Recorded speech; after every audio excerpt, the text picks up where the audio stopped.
인생에는 본질적인 것이 있고 비본질적인 것이 있습니다. 본질적인 것이라고 하는 것은 필수적 가치를 말하는 것입니다. 그것이 빠지면 삶 자체가 무너지거나 의미를 상실하게 되는 것을 말하죠. 예컨대 생명, 본질입니다. 사랑, 진실, 믿음, 이것은 다 본질이라고 할 수가 있죠. 그 반면에 비본질적인 것은 non-essential value, 있으면 좋지만 없어도 큰 상관이 없는 그런 가치를 우리가 비본질이라고 말합니다. 근데 좀 더 잘 먹는 것, 좀 더 편안한 집에 사는 것, 좀 더 편안하게 사는 것, 혹은 식당에 갔을 때에 짬뽕을 먹을 것이냐 짜장면을 먹을 것이냐, 이와 같은 것들은 다 비본질적 이슈에 속하는 것입니다. 우리가 인생을 바르게 살려면 이 본질과 비본질을 잘 구별해서 진짜 소중한 것에 인생을 걸어야 합니다. 그래도 불구하고 오늘날 많은 사람들이 이것을 잘 구별을 못하고 사소한 것에 자기 삶을 거는 케이스를 흔히 볼 수가 있습니다. 18세기 영국의 풍자 작가 중에 조나단 스위프트라는 사람이 있습니다. 이분이 쓴 유명한 작품이 있죠. 우리에게도 잘 알려진 것입니다. 이 갈리버 여행기라고 하는 이 작품을 이분이 썼습니다.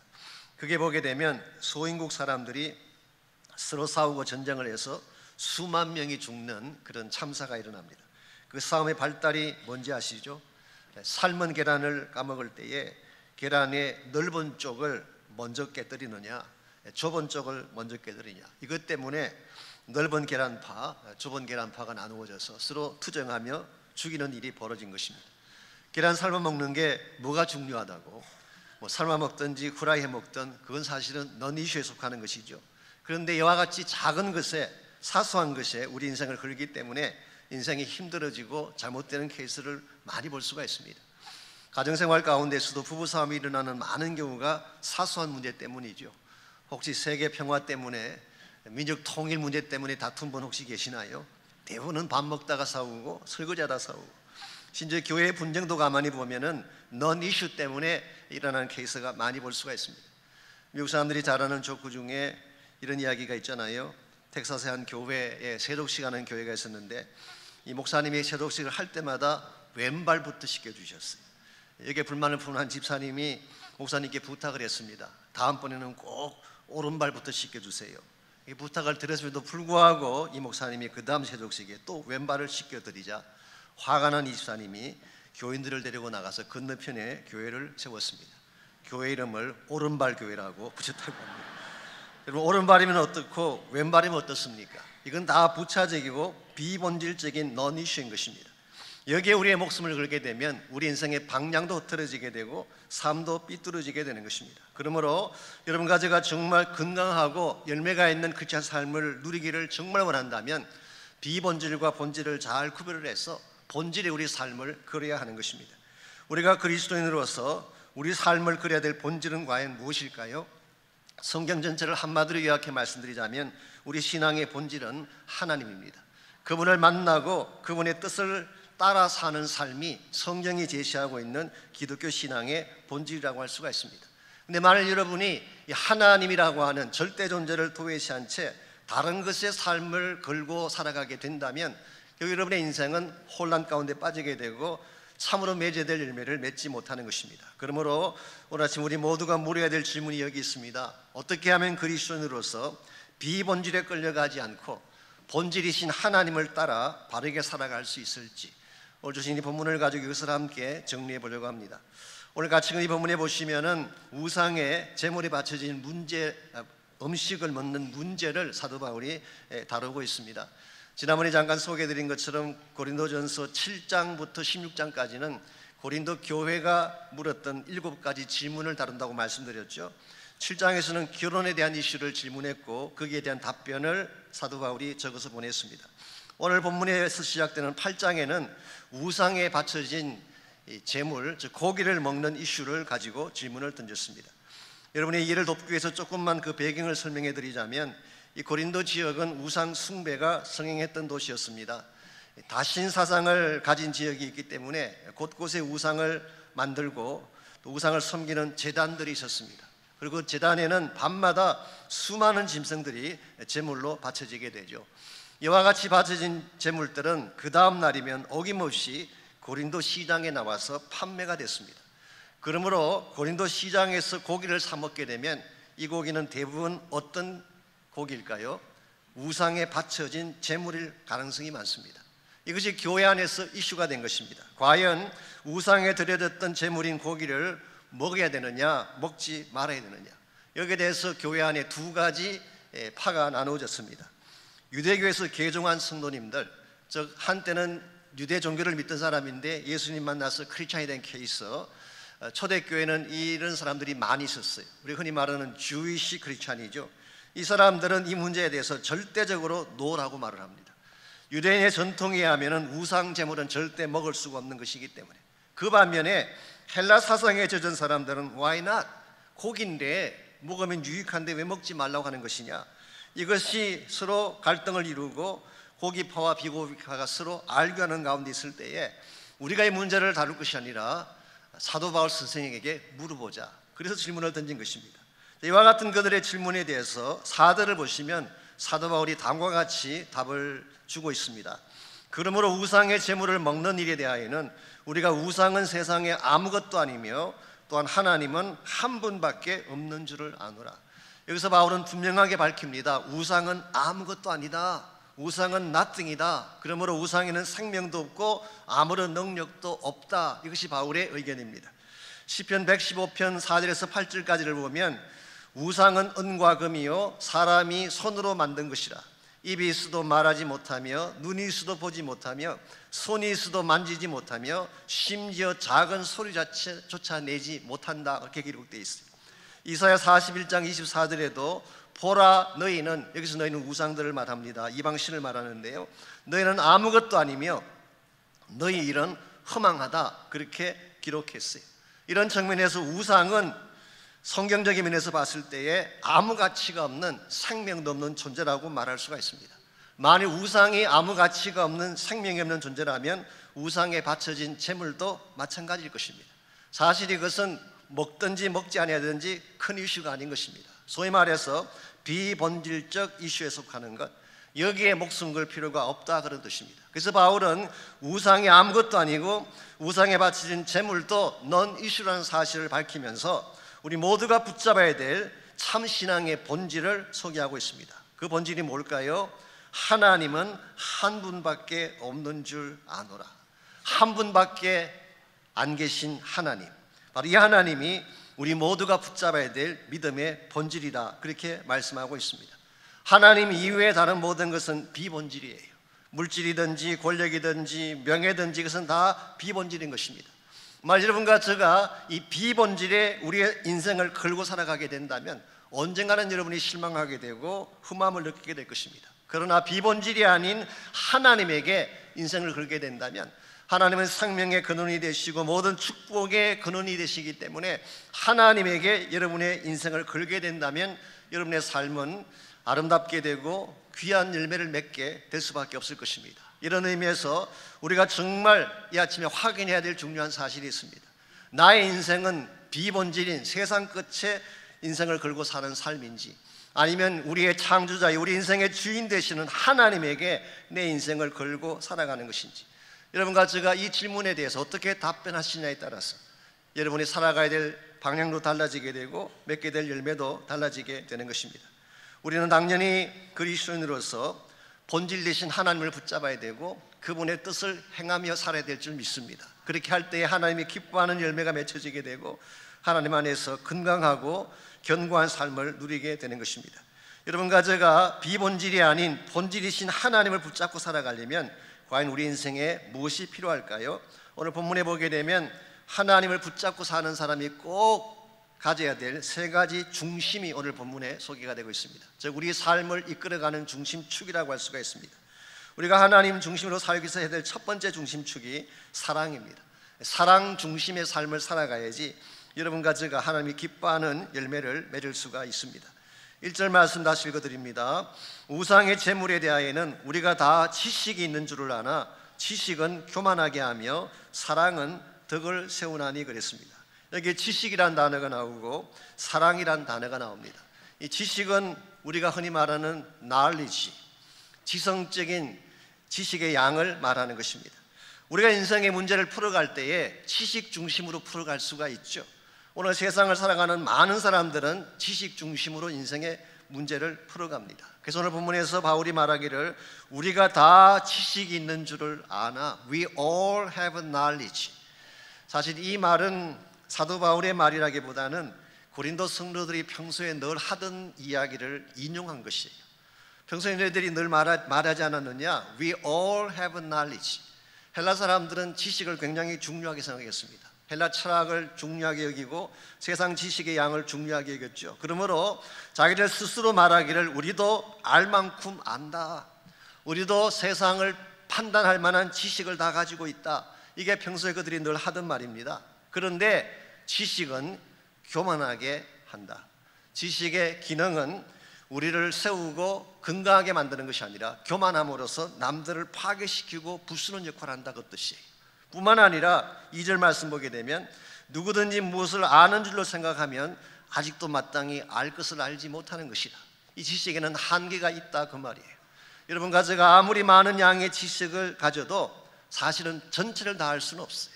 내가 알고 있는 것 그것밖에 모르는 것이지 그 나머지 세계는 알지 못하는 것입니다. 오늘 본문의 말씀을 가지고 좀 더 설명드리자면 헬라 사람들이 말하는 지식, 철학적인 지성이 굉장히 귀하긴 하지만 그것만 가지고 하나님의 깊은 마음을 알 수 있을까요? 하나님의 계획과 하나님의 지혜를 알 수 있을까요? 그들은 안다고 생각했지만 실제로는 참 지혜를 몰랐던 것입니다. 오늘도 항상 문제가 되는 것이 어설픈 지식을 갖고 사는 사람들, 뭔가 조금 알긴 하는데 어설프게 아는 사람들이 항상 문제가 돼요. 전체를 보지 못하기 때문에 본인이 아는 것이 전부라고 생각하고 우기는 것입니다. 이와 같은 사람을 만나면 대화도 잘 안 되고 관계도 깨어지는 케이스를 많이 볼 수가 있습니다. 뿐만 아니라 지식은 우리를 교만하게 만들기 때문에 남들을 깔보게 되고 함부로 판단하게 되고, 그래서 지식을 가졌다는 사람이 상처를 안겨줄 확률이 훨씬 더 많습니다. 만약 여러분이 누구를 봤을 때, 여러분 형제나 자매를 봤을 때에 지식적인 차원에서만 분석하고 보기 시작한다면 계속 판단하게 되고 심판할 수밖에 없는 것입니다. 과연 우리의 지식이 완전할까요? 우리의 지성만으로 모든 것을 다 알 수 있고 다 이룰 수가 있을까요? 아닙니다. 지식이 필요하긴 하지만 지식만으로 우리 인생을 아름답게 만들 수가 없어요. 오히려 지성인이 타락하게 되면 더 사악한 일도 자행할 수 있다는 사실을 아십니까? 정의와 반칙 없는 세상을 외치면서 본인은 반칙을 반복하는 이와 같은 일들이 얼마든지 일어나게 되는 것입니다. 사도 바울은 이 사실을 너무나 잘 알기 때문에 지식의 한계를 말씀한 후에 우리 인생을 아름답게 만드는 진짜 중요한 것 하나를 소개합니다. 그것이 바로 사랑이라고 오늘 성경은 밝히고 있습니다. 지식은 교만하게 하지만 사랑은 뭐라고 했어요? 덕을 세우나니. 여기 덕을 세운다는 이 말은 오이코노메오라고 하는 유명한 헬라 단어입니다. 오이코스라는 말이 집이란 뜻이잖아요. 그러므로 이것은 동사형으로서 집을 짓는다, 집을 세운다, 빌드업한다 그렇게 번역할 수 있습니다. 어떤 영어 성경은 이것을 edify, 격려하고 이렇게 세운다 그렇게 번역하기도 했어요. 이 사랑은 낙심한 자, 깨어진 자, 상처받은 사람들을 다시 일으키는 힘을 갖고 있습니다. 그러므로 우리의 삶이 아름다운 열매를 맺기를 원한다면 지식 중심보다는 사랑 중심으로 사람을 대하고 사람을 이렇게 다루어야지 우리 사회가 밝아지게 되고 가정이 더 아름다워지게 되는 것입니다. 흔히 많은 분들이 이 땅이 삭막하다, 세상이 삭막하다 그렇게 이야기들을 하시는데 지식이 부족해서 세상이 삭막한 거 아닙니다. 물질 문명의 결핍 때문에 이 세상이 삭막해진 거 아니에요. 우리 마음속에 흘러야 될 사랑이 말라버렸기 때문에, 그래서 세상이 삭막하게 된 것입니다. 부딪히게 되고 작은 일에도 피키하게 되고 별것 아닌 것 때문에 싸우게 되는 것을 보게 됩니다. 우리 마음속에 정말 흘러야 될 사랑의 강이 흐르게 되면 모든 것을 담을 수가 있고 포용할 수가 있고 넘어설 수가 있는데, 사랑이 아닌 지식만 가지고 논리만 가지고 문제를 처리하려고 하게 되면 결국 다툼과 상처만 남는 것입니다. 우리 모두가 인정하는 것처럼 우리 스스로 사랑을 창조할 능력이 없어요. 우리의 하트는 본성 자체가 악하기 때문에 우리 스스로 사랑을 만들어낼 능력이 없습니다. 하나님이 부어주셔야 돼요. 성령 안에서 하나님의 사랑이 부어지게 되면 그 순간부터 아내를 보는 눈이 달라지게 되고 남편을 보는 눈이 달라지게 되고 형제자매를 보는 눈이 달라지게 되어서 서로 돕고 섬기며 살게 되는 것입니다. 이와 같이 우리의 삶이 사랑 중심으로 바뀌게 되면 사람들을 보십시오. 누구든지 하나님을 사랑하면 그 사람은 하나님도 알아주시느니라. 이게 하나님 사랑이라는 단어 표현 속에는 인간 사랑이 당연히 포함되어 있습니다. 즉 사랑을 알고 사랑을 행하는 자를 하나님도 알아주신다. 여러분의 인생에 하나님 앞에 알려지기를 원한다면, 하나님의 어텐션 받기를 원한다면 사랑이 있어야 돼요. 하나님 우리 가진 지식에 감동받지 않습니다. 내가 가진 물질의 양에 전혀 감동받지 않습니다. 나의 마음속에 사랑이 흘러가게 되면 하나님이 어텐션하기 시작해요.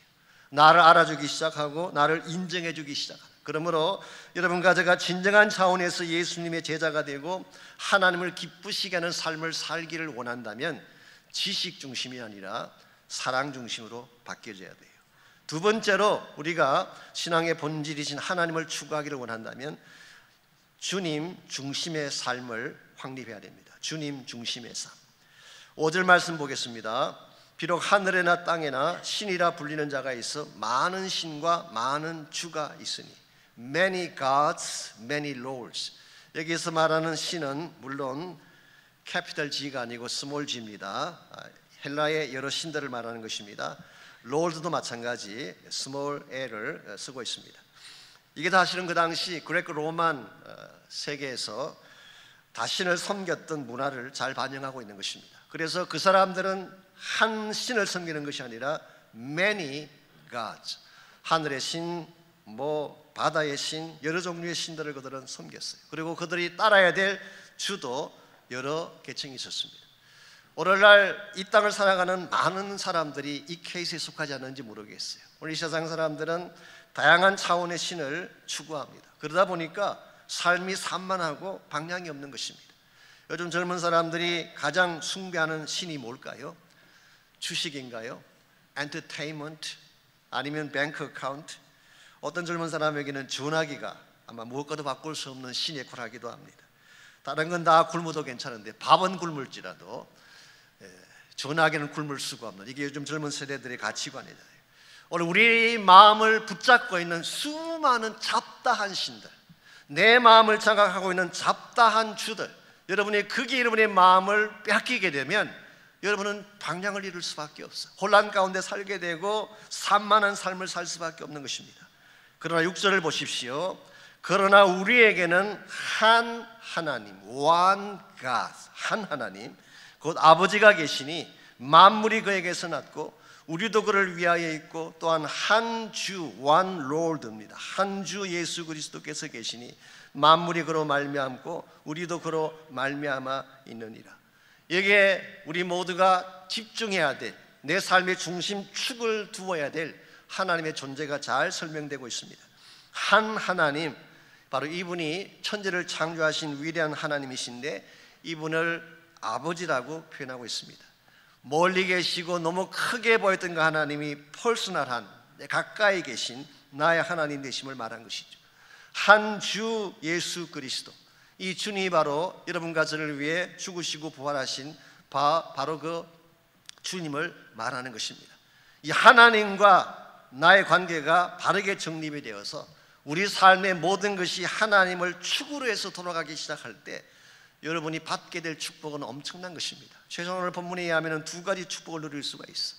하나님 중심의 삶을 살게 되면 첫 번째로 인생의 목적이 바로 세워지게 되는 것입니다. 오늘 본문을 다시 보십시오. 한 하나님 아버지에 대해서 뭐라고 말하는지요?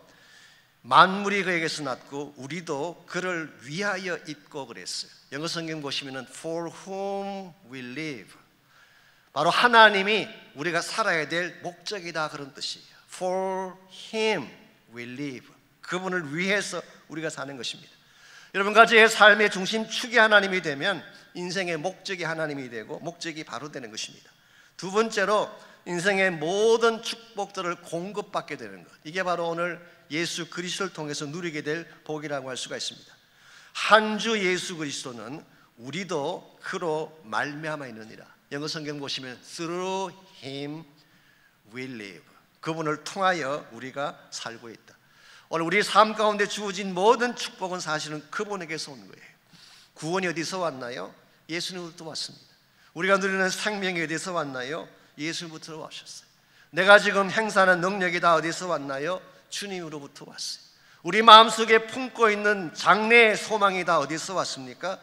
예수 그리스도로부터 온 것입니다. 그러므로 내 삶의 중심이 하나님이 되는 순간 목적도 바로 될 수 있고 삶의 풍성함도 누릴 수가 있는 것입니다.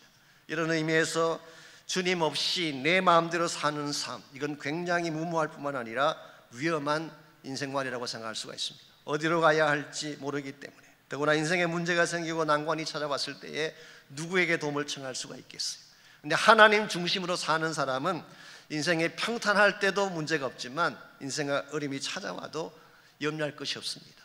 주님이 우리 능력의 근원이 되셔서 우리에게 필요한 모든 것들을 공급해 주실 것이기 때문에, 여러분이 잘 아시는 닉 부이치치라고 하는 미국분이 계시죠. 사실 미국분이 아니고 오스트리아 분이신데요, 이분은 태어날 때 체트라 아멜리아라고 하는 아주 이상한 질병에 걸려서 태어나셨습니다. 그래서 태어날 때부터 양팔과 양다리가 없는 가운데 태어나셨죠.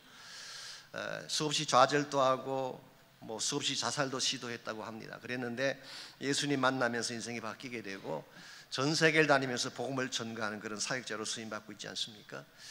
그분이 쓰신 책이나 그분이 만든 DVD를 보게 되면 그분이 자주 하시는 말씀이 하나 있어요. 그분이 이런 말을 하셨습니다. impossible, 불가능하다는 그 단어 속에는 나는 가능하다는 뜻이 포함되어 있대요. 혹시 자막 보시나요? impossible. impossible이라는 단어가 불가능이죠.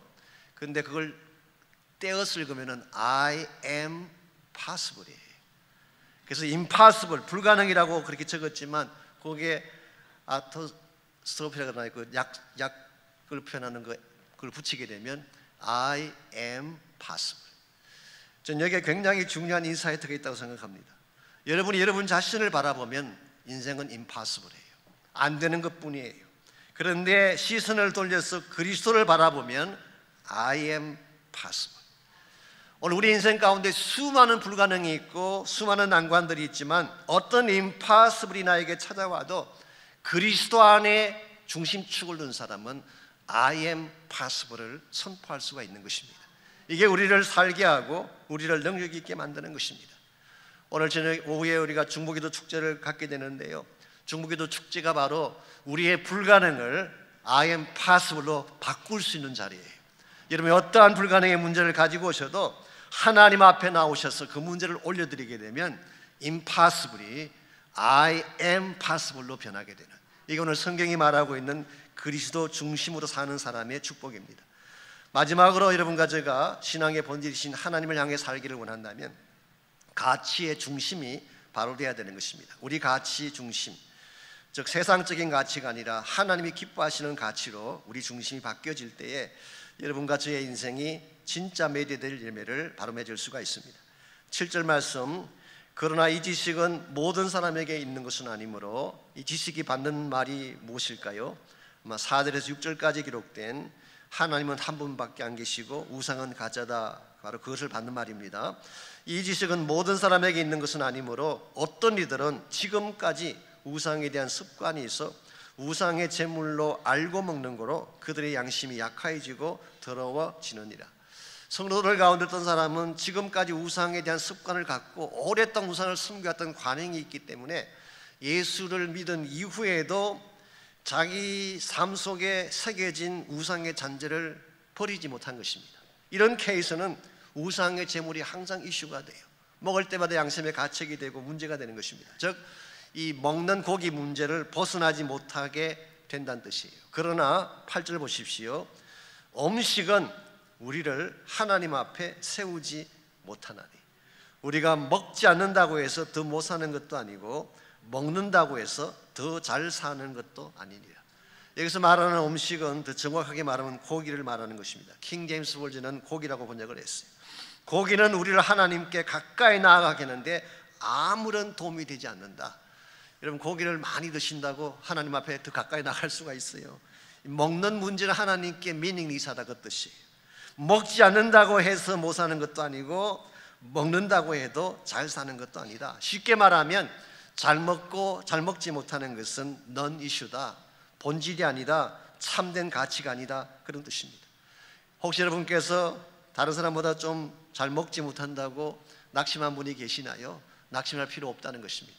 뭐 잘 먹어봐야 얼마나 더 잘 먹겠어요? 아무리 돈이 많더라도 하루 3끼 이상 먹을 수 있겠어요? 잘 먹으면 배둘레만 굵어질 뿐이지 뭐 무슨 효과가 있겠어요? 오늘 사람들이 이 먹는 것에 목숨을 걸고 잘 먹고 잘 사는 것이 자기 인생을 투자하지만 이것은 사실은 하나님 보실 때는 가치 없는 삶입니다. 하나님이 인정하시는 참된 가치는 그럼 무엇일까요? 그것은 바로 생명입니다. 죽은 영혼을 살게 하는 것, 그 영혼을 잘 케어해서 하나님의 사람으로 양육하는 것, 이게 하나님이 기뻐하시는 진정한 가치예요. 하나님 우리에게 주신 인생, 나에게 주어진 시간들, 나에게 주어진 재능과 모든 물질들을 어디에 투자할 때에 하나님이 기뻐하실 진정한 열매가 맺힐 수 있을까요? 생명에 투자할 때입니다. 생명에 투자한 것만 하나님 앞에 인정받는 것이고 이것만 영원히 남는 것입니다. 오늘 이 세상 사람들은 지금도 잘 먹고 잘 살기 위해서 인생을 투자하고 시간을 투자하고 에너지를 투자하며 사는지 모르겠지만 우리는 달라야 합니다. 왜냐하니까 예수님 안에서 참 가치가 무엇인지를 알고 있기 때문에, 진정한 가치, 영원한 가치가 무엇인지를 잘 알고 있기 때문에 우리는 먹는 것에 목숨을 걸고 잘 사는 것에 목숨을 걸어서는 안 된다, 그런 뜻이에요. 훨씬 더 가치 있는 부름이 여러분과 저를 기다리고 있기 때문에 여러분과 저의 삶 앞에는 항상 본질과 비본질이 기다리고 있습니다. 이 세상적인 모든 것은 다 비본질이에요. 아무리 많이 가져봐야 남지 않습니다. 그것은 영원한 가치도 아니고 때가 되면 다 쓰러지고 썩어지고 없어질 것입니다. 그러나 하나님께 속한 것은 다 본질이에요. 하나님 안에서 참 생명을 발견하시고 참 사랑을 발견하시고 참 비전을 발견하셔서 그 하나님의 부르심과 영광을 향해 나아가야지 여러분의 인생이 가장 값지고 아름답게 되는 것입니다. 사랑하는 형제자매 여러분, 우리 모두는 한 번 사는 인생을 살고 있습니다. 헛된 것, 비본질적인 것에 인생을 쓰기에는 너무나 인생이 아까운 것입니다. 또 그렇게 설 수 있는 시간도 없습니다. 왜냐하면 주님 오실 날 멀지 않았기 때문입니다. 만일 내일이라도 예수님 오시게 된다면 여러분 무엇을 하다가 어떤 모습으로 그분을 맞이하실 것인가요? 날 사랑하신 그분 앞에 내가 올려드릴 열매가 과연 무엇인지 우린 다시 한번 깊이 생각해 보아야 됩니다. 우리는 지금까지 생각 없이 그저 세상 따라 흘러가며 살아왔던 우리의 모습이 있지만 이제부터 우리의 삶을 다시 새롭게 변화시켜서 하나님께 가치 있는 삶, 그리고 본질적인 가치가 있는 삶에 우리 인생을 투자하고 하나님의 영광을 위해 살아갈 수 있도록 헌신하는 시간이 있으면 좋겠습니다.